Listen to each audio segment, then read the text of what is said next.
Ayun, napakasarap naman yarn. Yan yung aming ulam ngayong tanghali. Ayan, welcome to my vlog. Right na ng kabundukan. Pero isali ko rin ang nagluluto, syempre, para maging ano siya, mapunta sa ibang bansa.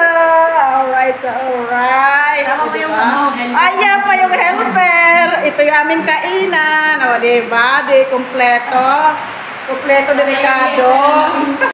Ang inyong Rhina ng kabundukan. Ayan, bigyan ko shout out sa inyong lahat, guys.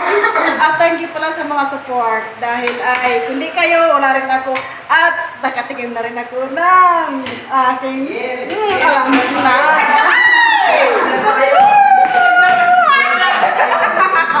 Ito, ang aming konseng babayit dito. Oh, di ba? Oh, nakita nyo? Oh. Sabay namin ang gutom.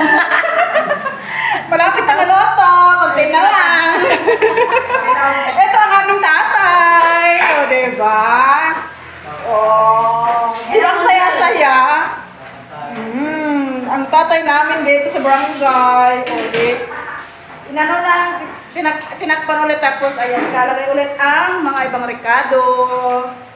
Oh, para mamaya lasang-lasa na talaga yan. Masarap na masarap na at kakain na galing lahat.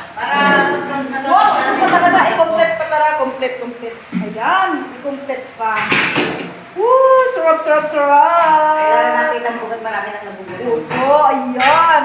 Oh, di ba? Ang dami. Kasi pagka isang barangayan talaga ang lutuin yan. Isang barangay. Oh, sarap.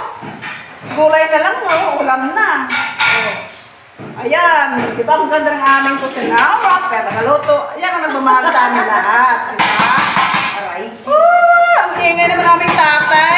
Kailangan mag-viral yan. Oo, talagang, oy, mga OFW, thank you so much sa inyong support. Kaya ng kabundukan. Ingat po kayo dyan.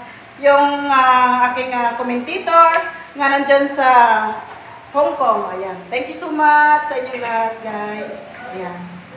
Okay, bye-bye and God bless.